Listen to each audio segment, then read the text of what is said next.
인생에서 계획한 일이 순조롭게 풀리지 않을 때,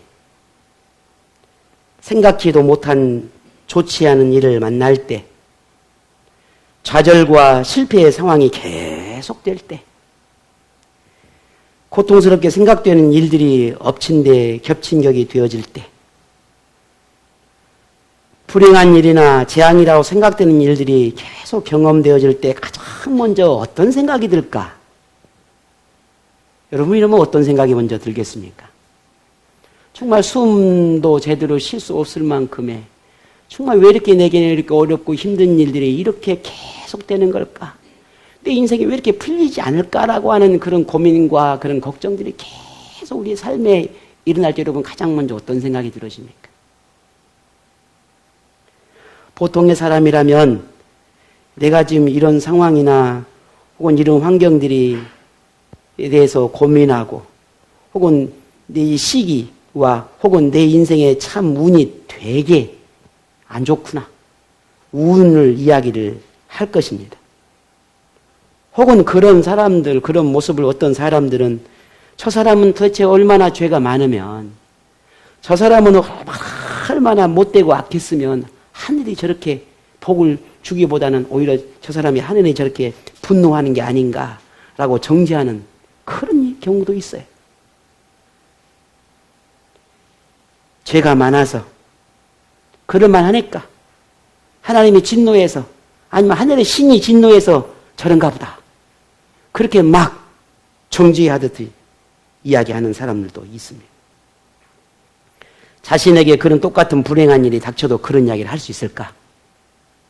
얼마나 참 어처구니가 없는 이야기인지 몰라요. 근데 이와 같은 생각이 성경시대에 유대인들도 모든 불행과 재앙을 만나는 것이 죄 때문이다라고 이야기를 했어요. 그러면 오늘날 우리 그리스도인들은 어떻습니까? 우리는 조금 생각이 다릅니다. 우리 그리스도인은 내 인생에 내 삶의 모든 하나하나에 하나님의 뜻이 있고 하나님의 계획하심이 있고 하나님의 섭리가 있다라고 그리 우리는 믿어요. 왜냐하면 그 모든 인생을 주관하시는 주인이 하나님이시다라고 하는 걸 믿기 때문이에요. 뿐만 아니라 우리가 그런 많은 삶을 만나는 것은 분명 하나님께서 내게 알려주시고자 하시는, 깨닫게 하시는, 뭔가 내게 말씀하시고 싶어 하시는 그 무언가가 어떤 목적이 있다라고 그리 우리는 믿어요. 이 또한도 하나님께서 우리의 삶의 주인이고 모든 순간 하나하나를 내 생활을 책임지시고 내 삶을 개입하시고 내 삶을 이끌어가고 계시다라고 믿기 때문이에요. 물론 인간적인 생각과 마음의 그 상황 환경을 맞닥뜨렸을 때는 그 고통은 당사자가 아니면 참 형언할 수 없을 만큼의 아픔이 있지만 그러나 그 마음의 깊은 믿음의 고백은 그와 같은 고백들을 하게 된다는 거죠. 이게 가장 성경적인 답이에요. 그래서 흔히 우리가 말하는 운이니 뭐 행운이 좋아서니 아니면 내 삶에 정말 어떤 그냥 다른 어떤 이유로 인해서 내가 복을 누리거나 아니면 그 반대가라고 하는 그렇게 생각하는 것은 적절하지 않다. 모든 불행의 결과가 유대인과 같은 죄의 결과다라고 단정하는 것은 결코 성경적이지 않다라고 하는 것을 우리는 먼저 이해할 필요가 있습니다. 자, 그러면 예수님은 어떨까? 자, 오늘 본문에 두 사람이 예수님을 찾아와서 질문을 합니다. 당시 유대 총독이었던 이 빌라도라고 하는 사람이 갈릴리 사람들을 학살한 사건에 대해서 이야기하게 되는데 물론 이런 일들이 역사가들에 의하면 비일비재하게 일어났다고 합니다. 왜냐하면 그 당시에 로마의 통치를 받고 있었기 때문에 로마가 유대의 어떤 총독을 파견하고 거기 총독을 통해서 정치를 하고 다스리게 했는데 그러다 보니까 잘못된 여러 가지 많은 부작용들이 일어나게 됐는데 그 중에 하나가 이 총독이라든지 유대 왕이라든지 이들의 어떤 권위와 권력을 가지고 유대인을 학살하거나 혹은 갈릴리나 그 많은 사람들을 이렇게 핍박하는 그런 경우들이 왕왕 있었다고 합니다. 그 중에 한 사건을 들어서 오늘 이 이야기를 하고 있는 겁니다. 그런데 이 같은 일이 일어난 것이 갈릴리 사람들에게 그럴 만한 죄가 있기 때문이 아니겠느냐라고 묻는 것입니다. 이 말을 들은 예수님께서 이렇게 대답을 하십니다. 2절에 보니까 대답하여 이르시되 너희는 이 갈릴리 사람들이 이같이 해 받음으로 다른 모든 갈릴리 사람보다 죄가 더 있는 줄 아느냐? 라고 물었어요. 묻는 게 아니라 이렇게 대답하시는 거예요.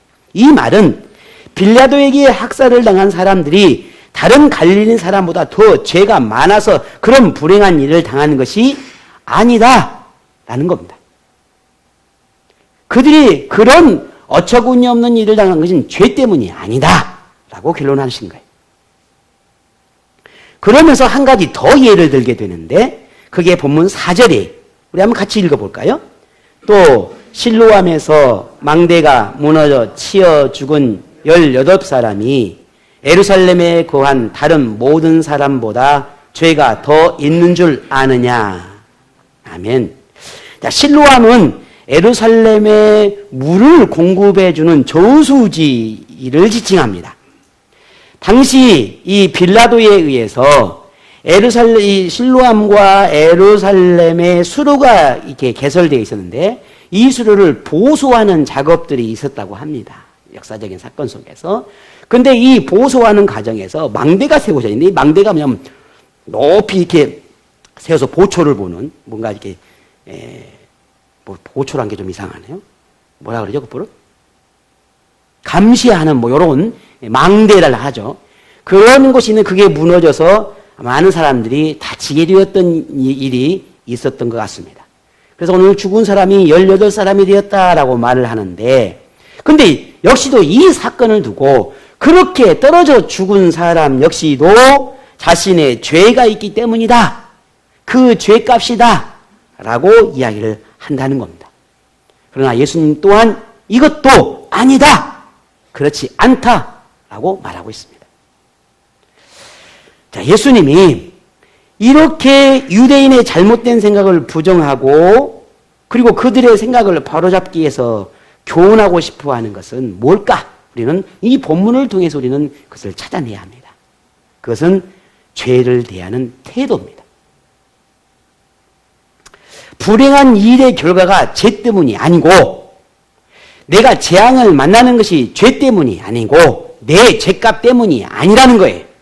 우리의 삶에 고달프고 힘든 모든 것들이 다 죄 때문이 아니라는 겁니다. 죄는 누구에게나 다 있기 마련이고 죄의 크고 작음이나 무겁고 가벼움에 따라서 재난을 당하거나 재앙을 당하거나 불행한 일을 만나는 것이 아니다 라고 하는 것이 예수님의 결론입니다.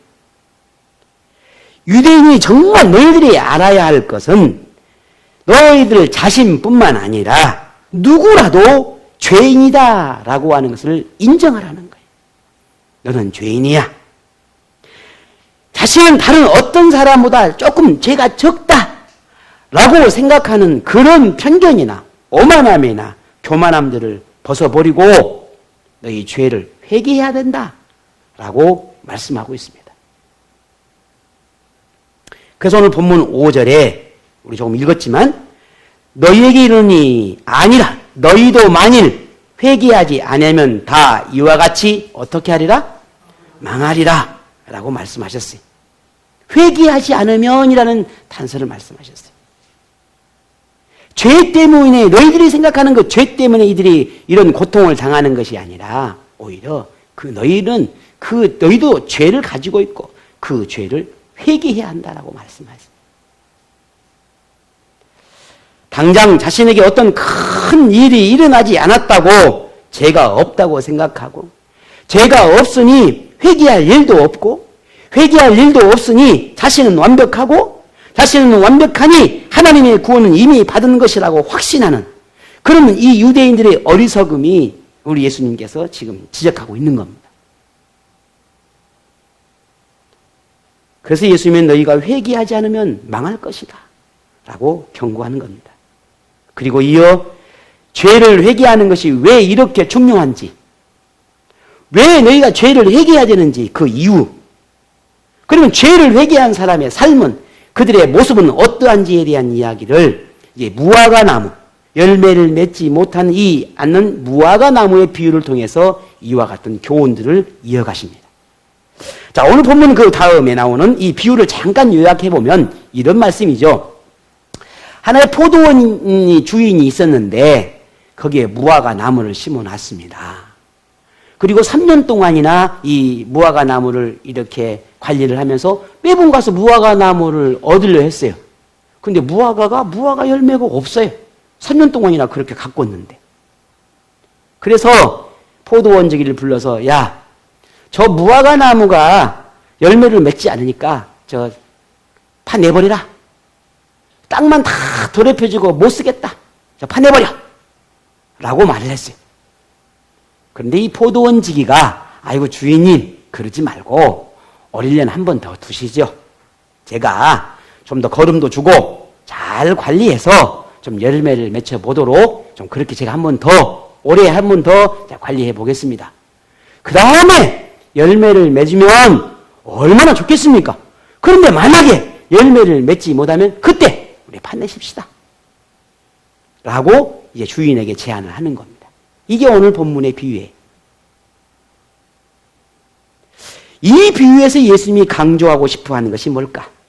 바로 회개해야 할 이유예요. 왜 우리가 회개가 중요한지, 왜 하나님 앞에 회개를 해야 되는지 그 이유를 오늘 조금 전 3절, 5절에서도 두 번이나 똑같은 말을 반복하면서 너희가 회개해야 된다. 그렇지 않으면 망한다. 라고 하는 말씀을 하셨어요. 이와 같은 의미로 본문 9절에도 똑같은 말씀을 하셔요. 같이 볼까요? 9절입니다. 이후에 만일 열매를 열면 좋거니와 그렇지 않으면 적어버리소서 하였다 하시니라. 아멘. 다시 말해 회개하지 않으면 마치 열매 맺지 않는 무화과 나무를 찍어버려서인 것처럼 하나님에게 버림을 받게 될 것이라는 겁니다. 누가? 회개하지 않은 사람이. 예수님은 누구나 죄인이라는 것을 강조하고 있습니다. 물론 성경에서도 이 세상의 모든 사람은 죄인이다. 의인은 단 한 사람도 없다. 그렇게 정의를 내렸어요. 누구든 죄를 지을 수밖에 없고 누구든 하나님의 뜻에서 벗어난 생활을 할 수밖에 없다라고 하는 걸 인정합니다. 저나 여러분이나 아무리 하나님의 말씀 붙들고 살고 싶고 하나님의 뜻을 분간하고 살고 싶지만 그러나 그 모든 것에 완벽한 삶을 되지는 못해요. 항상 실패하고 넘어지고 혹은 알면서 죄를 짓고 몰라서도 죄를 짓기도 하지만 다 우리 안에는 그런 악함들을 가지고 살아가고 있습니다. 그걸 하나님께서 모르신가? 알고 있다는 거예요. 그런 존재라는 것. 그러나 예수님이 절대로 용납하지 않는 것은 우리가 죄인이기 때문에 용납하지 않는 게 아니라 죄인이 죄인을 지었음에도 불구하고 그 죄를 회개하지 않는 것을 예수님께서 용납하지 않겠다는 거예요.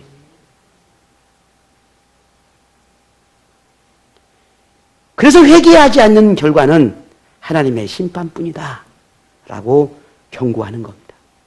그래서 오늘 우리는 항상 우리 자신들을 돌아보면서 하나님 앞에 무슨 죄가 없을까? 하나님 앞에 내가 뭔가 고백해야 할 것이 없을까라고 하는 걸 늘 자신을 살피는 게 우리 신앙생활에서 매우 중요한 신앙의 자세입니다. 자, 그러면 회개하라 하는데 뭘 회개해야 할까? 여러분 말씀을 듣는 동안에 뭘 회개해야 될 것 같은 생각이 듭니까? 여러분 뭘 회개해야 될 것 같아요? 어젯밤에 막 누구를 티있다 막 욕을 했는데 막 그 욕을 한 게 생각이 나서 회개를 해야 될까요? 어젯밤에 막 싸우고 난리 났는데 막 그거 한번 회개해야 될까요? 물론 뭐 다 회개해야 할 일이겠죠. 조금 우리가 이 회개의 범위를 좀 넓게 아주 넓게 생각해 보면 하나님의 말씀에 순종하지 않는 모든 것들은 다 회개해야 할 것입니다. 하나님의 이름을 영화롭게 하지 못하고 하나님의 이름을 욕되게 하는 나의 모든 것들을 다 하나님 앞에 회개해야 합니다. 하나님의 자녀로 부름받고 하나님의 자녀로 선택받은 내가 하나님의 자녀로서 살아지 못한 모든 것 역시도 하나님 앞에 회개하고 고백해야 할 일입니다. 그런데 이걸 조금 더 좁게 한번 생각을 해보십시다. 조금 더 내 삶에 가깝게 생각을 해보십시다. 내 주변의 것을 좀 더 가깝게 와서 내가 회개해야 할 건 무엇인지를 한번 찾아보십시다. 그게 뭐였는지. 오늘 본문에서 우리가 그것을 우리에게 알려주는 몇 가지를 한번 생각해 봅니다. 내가 살아내면서 내 삶 가운데 하나님 앞에 회개해야 할 건 뭘까? 유대인과 같이 생각하는 것 중에 하나입니다. 유대인처럼. 자신은 어떤 사람보다 상대적으로 내가 조금 더 죄가 적다라고 생각하는 것. 이거 회개해야 한다는 겁니다. 이걸 조금 다르게 말하면 나는 저 사람보다 조금 더 열심히 하나님 앞에 헌신의 삶을 살아간다. 이것도 회개해야 합니다. 나는 어떤 사람보다 조금 더 기도의 삶을 더 기도한다라고 한 것도 회개해야 합니다. 왜? 나는 더 하고 저 사람은 덜 한다고 생각하는 이게 우리 하나님 앞에 고백해야 할 일이에요.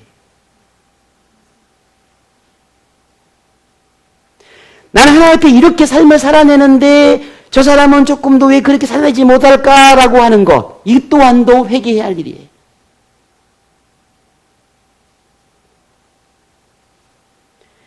자신의 생각이나 판단은 늘 정확하다고 생각하고 남의 허물이나 남의 실수나 다른 사람의 어떤 부족함들을 이해하거나 용납하려 하는 태도를 갖지 않는 것들, 이 또한도 우리가 회개해야 돼요. 하나님을 향한 열심이 다른 어떤 사람보다 자기가 조금 더 낫다고 생각하는 것, 어떤 사람에게 불행한 일이 일어나는 것을 바라보며 마치 하나님의 심판인 것처럼, 하나님이 마땅히 그리해야 되는 것처럼, 그것이 마땅히 당연한 것처럼 생각하는 것, 이거 회개해야 합니다.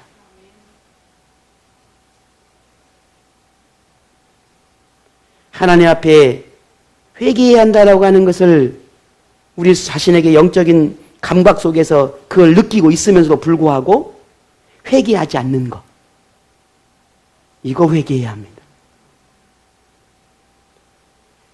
죄를 가벼운 것, 혹은 무거운 것, 혹은 더 큰 것, 혹은 작은 것, 이렇게 구분하고 있는 우리의 모습이 하나님 앞에 회개해야 됩니다. 하나님께로 돌아가야 한다는 걸 깨닫고 하나님의 은혜의 말씀을 붙들고 살아야 된다는 것을 늘 생각하면서도 정작 내 삶의 모습은 그리하지 못하고 있는 것, 이거 회개해야 합니다. 그런데 우리가 깨닫고 알고 그래서 하나님 앞에 고백하고 회개하고 용서를 구하고 하나님의 사랑을 구할 수도 있겠지만 때로는 전혀 내가 알지 못한 것도 있을 수 있잖아요. 내가 좀 영적인 감각이 무디어져서 죄를 죄로 인식하지 못할 수도 있잖아요. 그럼 그걸 어떻게 해야 될까요? 이럴 때 우리에게 필요한 것은 우리 자신을 발견할 수 있는 것을 찾아야 합니다. 그게 뭐겠습니까? 말씀과 기도예요. 말씀은 오늘 우리 자신의 내면 깊은 곳까지 파고들어서 우리의 자신을 보게 하는 그런 능력이 있습니다. 마치 거울과 같아요. 나를 잘 보게 하는. 무디어진 감각일지라도 내가 말씀을 받아들이고 그 말씀이 그러한가 하고 날마다 내 말씀을 막 묵상하고 그 말씀에 순종을 살려고 하고 매일 주일마다 들을 때마다 내 삶을 다시 한번 돌이켜보고 그 말씀이 내게 주신 말씀으로 여기고 또 생각하고 또 생각해 보면서 그 말씀이 내 마음에 큰 은혜로 다가오고 느끼게 되어지면 내 마음에 당연하게 일어나는 반응이 있어요. 그 반응은 고민과 갈등이에요. 왜 그럴까요? 지난주에 여러분이 말씀을 드렸습니다. 뭐가 일어나 나에게? 뭐 일주일 지났으니까 그럴 수 있어요. 예. 충돌이 일어나, 충돌이.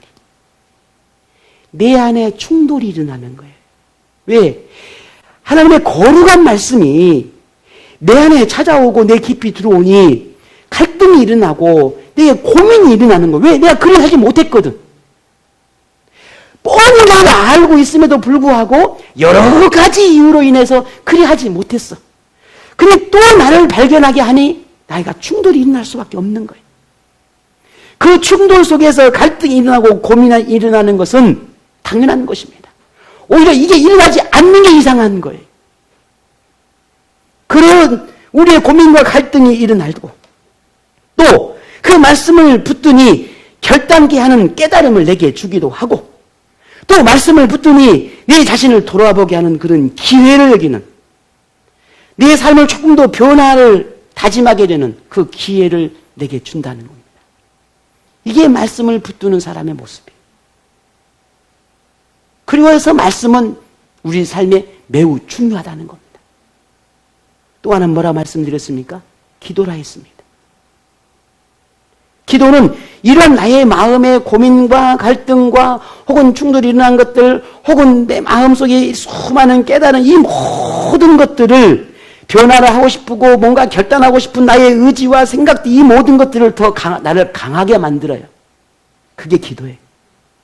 다시 말해서 내게 그런 말씀이 강함이 내게 다가왔고 주의 말씀을 들을 깨달음이 있고 뭔가 말씀을 통해 내가 그래 살아야 되겠다고 하는 마음의 수많은 생각들을 하는데도 불구하고 내 삶에 왜 여전히 변화가 없을까라고 하는 질문을 하면 그 해답은 내게 그만큼의 붙드는 기도가 없기 때문이에요.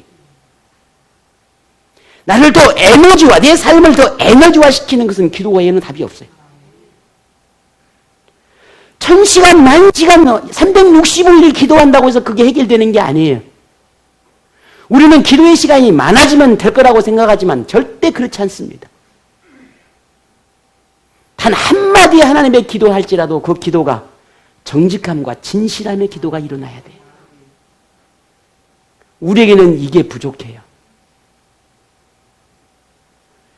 백날 천날 기도는 많이 하는데 기도하고 나면 아무 변화가 없어. 똑같아. 왜 그럴까요?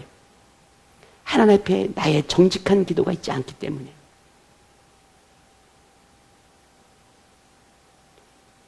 기도는 우리 신앙생활에 너무너무 중요한, 어쩌면 가장 중요하고 생각할 만큼의 그런 중요한 요소 중에 하나가 기도입니다. 그래서 기도를 내가 왜 이토록 해야 되는가? 물론 오늘 본문의 말씀처럼 내게 회개가, 온전한 회개를 하기 위한 기도도 필요하지만, 그러나 오늘 우리의 기도의 가장 중요한 목적은 하나님의 뜻 앞에서 오늘 우리가 순종의 삶을 살아가기 위해서 기도가 필요한 것입니다. 하나님, 내가 잘 모르겠어요. 내게 왜 이런 일들이 일어나고 이런 생각이 찾아오고 이런 환경을 만나게 되고 내가 왜 이래야 되는지 정말 하나님 모르겠어요. 물어봐야 될 거 아니에요. 하나님 앞에.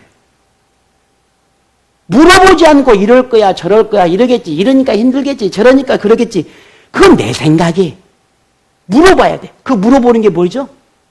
그게 기도예요. 그게 기도인 거예요. 엄마, 아빠, 왜 이럴까요? 물어봐야 돼. 그것은 성교야, 그것은 이런 거야. 찬양아, 이것은 이런 거 아니겠니? 물어봐야 될 거 아니야. 그 한 번의 물음이 내 평생의 답을 얻을 수 있는 겁니다. 천날 만날 360, 100년, 1000년 기도해서 정직한 하나의 부름 앞에 나가지 못한 기도는 답을 얻을 수가 없어요. 그래서 기도에 우리가 하는 목적은 하나님의 뜻 앞에 순종하는 것이. 그것만 있으면 얼마나 좋겠어요. 안 그래요. 그래도 여김없이 우리에게 찾아오는 것은 영적인 싸움이에요. 그렇잖아요. 내 마음이 결단했고 그렇게 살았다 한들 내 모든 인생이 쫙 펼쳐집니까? 안 그래요. 또 생각지도 않는 것들이 또 만나게 돼요. 그럴 때만 우리는 싸움을 싸워내야 돼. 견디어야 돼. 이겨내야 돼. 그래서 우리는 또 기도하는 것입니다. 죄인에게 베푸신 그 십자가의 은혜를 내가 품고 주어진 이 땅에서의 삶에서 하나님이 주신 은혜를 붙들고 행복하게 살아내기 위한 내 믿음과 용기와 결단과 변화된 삶과 또 세상을 살아가는 지혜와 명철함을 얻기 위해서 하나님 앞에 도움을 구하는 거예요. 이게 기도예요. 왜? 우리는 자꾸 잊어버려. 그리고 자꾸 안다고 해도 몰라. 내가 이 길이 옳지라고 하지만 잘못된 길일 수 있어. 그럴 때마다, 느껴질 때마다, 깨달아질 때마다 우리는 그 답을 얻어야 돼요. 누구에게? 하나님에게. 내가 찾아가는 것이 아니라 하나님께 물어야 돼요. 그래서 하나님, 내가 가는 이 길이 옳은가요? 내가 지금 이 길을 바르게 가고 있나요? 혹은 내가 잘못된 생각은 없습니까? 또 물어야 돼요. 이게 오늘 우리가 기도해야 할 이유입니다. 그래서 정말 하나님 앞에 기도가 깊어지면 깊어질수록, 하나님과 만남이 많아지면 많아질수록, 하나님을 붙드는 그 은혜가, 하나님을 붙드는 그 결단이 더 강하면 강해질수록 우리에게서 드러나는 것은 예수님의 성품이에요. 예수님을 닮아가는 거예요. 그래서 기도하는 사람에게 다툼이 일어나고, 기도하는 사람에게 입에 부정적인 것들이 쏟아져 나오고, 기도하는 것들이 분열을 이뤄내고, 기도하면서 이건 결코 기도가 아니에요. 하나님은 그걸 원하지 않거든요. 만일 지금 말씀을 듣는 동안 하나님 앞에 내가 회개해야 할 죄가 있다는 것을 느낄 수도 있겠지만, 그렇지 못한다면 오늘 여러분 말씀을 오늘 이 시간 듣고 그 말씀을 내 영혼 깊은 곳까지 깨달을 수 있도록 우리는 뭐가 필요하다고요? 기도가 필요합니다. 죄를 회개하지 않는다면 열매 없는 무화과 나무가 찍혀 버림을 받는 것처럼 하나님에게서 버림을 받을 수 있기 때문에 우리는 또다시 무릎을 꿇어야 합니다. 회개는 우리가 하나님에게 얼마나 부족한 존재인지를 인정하는 지극히 당연한 태도예요. 하나님의 용서와 긍휼에 목말라 하고 있음을 표현하는 은혜를 구하는 행위. 이게 회개예요. 회개는 십자가의 사랑이 얼마나 큰지를 알고 어떤 죄도 용서하는 그 십자가의 은혜 앞으로 나가는 믿음의 태도입니다. 그래서 십자가 앞에 나갈 때는 사실은 우리는 부끄럽기보다는 하나님의 사랑 앞에 감사해야 돼요. 나의 모든 걸 다 덮어주시고 용서해 줄 수 있는 그 위대한 사랑이 십자가였기 때문에. 사람들에게는 내 부끄러움이 혹은 내 실수가 허물이 정말 부끄럽고 창피한 일이지만, 그는 이미 알고 계신 예수님 앞에서는 우리가 오히려 그 은혜가 더 크게 다가오고 그 사랑을 더 크게 느끼는 감사함이 더 커야 한다는 게 오늘 우리의 믿음의 모습이 되어야 합니다. 회개는 부끄러운 모습이 아니라 영적인 자세입니다. 회개는 무화과 나무에 무화과 열리게 하는 영적인 걸음과 물을 주는 것이, 회개는 우리의 믿음의 삶을 바르게 살아내도록 가지를 치는 것이, 이게 회개입니다. 그래서 우리에게는 반드시 회개가 필요합니다. 오늘 저와 여러분, 매 순간 모든 순간 생각날 때마다 혹은 깨달은 순간마다 미루지 말고 그때 하나님 앞에 회개하는 오늘 저와 여러분이 되기를 원합니다. 참 매우 중요합니다. 그래서 저도 늘 그렇습니다. 어떤 순간에 깨닫게, 아이고 하나님 죄송합니다. 하나님 미안합니다. 이런 고백들을 종종 하곤 합니다. 여러분, 교회에 가서 열심히 내 회개 기도해야지 그러지 말아요. 하나님이 교회에 와가지고 회개 기도한 것은 들어주시고 여러분 삶 가운데 하나님 앞에 기도하는 거 안 들어주시겠습니까? 그렇지 않아요. 오히려 미루지 말고 그 순간에 그 즉시 하나님 앞에 기도하십시오. 하나님 용서해 주십시오. 내가 오늘 또 이런 잘못을 행했습니다. 알면서도 금세 또 잊어버리고 하나님 앞에 부끄러운 모습을 보였습니다. 하나님 용서해 주십시오. 제가 다시는 이런 모습이 내가 보이지 않도록 내가 노력하겠습니다. 이런 기도의 모습이 필요하다는 겁니다. 그래서 회개는 하나님의 은혜의 보좌로 나가는 지름길입니다. 오늘 저와 여러분 회개하십시다. 크고 작음이 아니라 사소하게 여겨지는 것들 할지라도 그걸 회개를 놓치지 않는 오늘 저와 여러분이 되기를 원합니다. 오늘 말씀을 대하면서 여러분 궁금한 게 있습니다. 여러분 혹시 궁금한 게 있습니까? 자, 우리에게는 그렇게 당장이라도 하나님의 심판을 받을 수밖에 없는 그런 회개하지 않는 죄가 참 많은데 왜 오늘 본문의 말씀처럼 당장 하나님은 심판하지 않을까라는 거예요. 자, 여러분 생각해 보십시다. 저에게도 여러분에게도 만약에 하나님께서 심판하신다면 지금 당장이라도 내게 하나님이 임할 그 심판이 임할 그런 죄가 있나요, 없나요? 저는 너무 많아서 두려운데 여러분 혹시 그러시지 않습니까? 오늘 찬양하는 이 십자가 앞에서라고 하는 이 찬양을 오늘 본문을 말씀을 묵상하면서 이 찬양이 너무너무 제게 좀 가슴 깊이 다가와서 오늘 이 찬양을 함께 나누고 싶었는데 십자가 앞에서 그 은혜 앞에서 참 내가 발가벗은 것처럼 하나님 다 알고 계시잖아요. 우리 하나님의 심판을 내게 한다면 정말 우리는 요즘만 뼈도 못 추릴 거예요. 근데 하나님은 왜 우리에게 여전히 이렇게 하나님 은혜를 내게 베푸실까? 그 이유가 뭘까 하는 거예요. 당장 내게 왜 심판하지 않으실까? 내게 왜 죄를 묻지 않으실까 하는 거예요. 그 이유를 오늘 본문에서 찾을 수 있습니다. 무엇 때문일까? 여러분 본문에서 그 이유를 찾으셨습니까? 오늘 본문의 말씀 볼까요? 8절입니다. 우리 같이 한번 읽어보죠. 대답하여 이르시되 주인이여 금년에도 그대로 두소서 내가 두루 파고 걸음을 주리니 아멘. 오늘 이 포도원 지기에서 예수님의 성품을 발견하게 됩니다. 오늘 예수님의 모습을 우리는 연상케 합니다. 주인님, 이번 한 번만 더 좀 기회를 주시면 어떻겠습니까? 이번 한 번만 더 용서해 주시면 어떻겠습니까? 이번에만 조금 더 아량을 좀 베풀어 주시면 어떻겠습니까?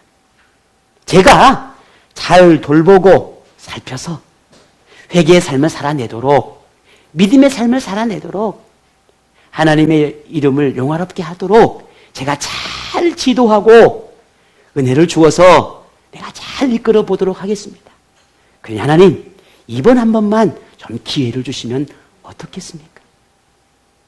이런 예수님의 긍휼하심, 이런 예수님의 모습이 오늘 우리를 향한 것이기 때문에 주님께서, 하나님께서 우리에게 심판을 머뭇거리고 있는 것은 아닐까?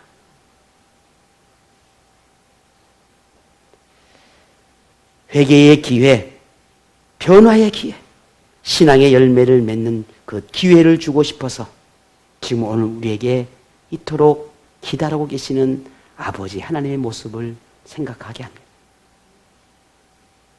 이것이 우리를 향한 사랑이요, 열매 맺는 신앙을 위해 다시 우리에게 허락된 기회가 아닐까요?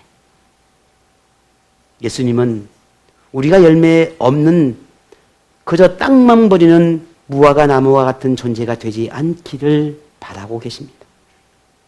이런 사람은 그리스도인처럼 보일 수는 있지만 그리스도인이 아닌 하나님과 교회를 욕되게 하는 사람일 수 있습니다.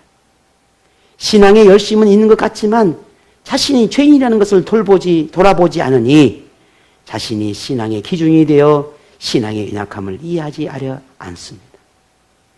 하나님의 뜻대로 산다고 말하지만 그 뜻이 하나님이 아닌 자신에게 초점이 맞춰져 있으니 마치 브레이크가 고장난 자동차처럼 질주하니까 자신도 아프고 다치고 그 주변의 사람까지 아프게 하는 그런 모습이 아니겠습니까? 그러므로 이제는 우리에게 회개의 모습이 일어나야 하겠습니다. 죄인임을 인정하는 겸손함이 우리에게 있어야 하겠습니다. 다른 사람보다 자신의 죄를 더 크게 생각하는, 자기를 낮추는 그런 영적인 겸손한 자세가 우리에게 있어야 하겠습니다. 자기만의 잘못된 신앙과는 없는지 항상 내 자신에게 나를 점검하고 혹시 고쳐야 할 것은 없는지를 살피고 그렇게 영적인 감각들이 오늘 우리에게 일어나야 하겠습니다.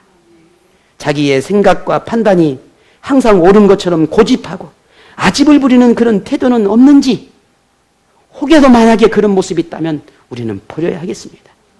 이것이 진정한 회개고 회개의 열매일 것입니다. 예수님은 지금도 우리에게 회개의 기회를 주셨습니다. 오늘 또 우리에게 야, 너 오늘 내게 돌이킬 수 있는 기회를 주마. 너도 오늘 또 십자가 은혜 앞으로 나갈 수 있는 기회를 내게 주마. 오늘 또 난 내게 은혜를 붙드는 그 기회를 내가 내게 주마. 라고 말씀하지 않습니까? 하나님의 심판과 상관없는 열매 맺은 그리스도인을 바라며 우리에게 기다리고 계십니다. 마치 농부처럼 우리의 삶에 필요한 것들을 마음껏 부어주며 풍성한 아름다운 신앙의 열매를 맺도록 가르쳐 주시고 지도해 주시고 이끌어 주시고 살펴주시는 그 하나님의 손길이 오늘 저와 여러분에게 있지 않습니까? 우리가 지금 경험하는 모든 것, 느끼고 깨닫는 모든 것, 보고 듣고 알게 되는 모든 것 속에는 우리를 향한 예수님의 손길이 있다는 것을 여러분 믿으시기를 바랍니다. 그래서 우리가 조금만 더 거룩한 생활로, 우리가 조금만 더 하나님의 나라와에 어울리는 그런 믿음의 모습으로, 우리가 조금만 더 신앙생활의 아름다운 열매를 하나라도 조금 더 맺는 그런 하나님의 사람이 될 수 있도록 오늘 저와 여러분이 함께 노력해가는 하나님의 사람이 되기를 원합니다. 오늘 그런 여러분에게 회개케 하는 하나님의 성령의 하나님의 만지심과 여러분을 보살피고 평생 책임지시는 능력의 하나님의 그 은혜를 평생 경험하며 살아가는 복된 인생이 여러분 모두에게 임하기를 축복합니다.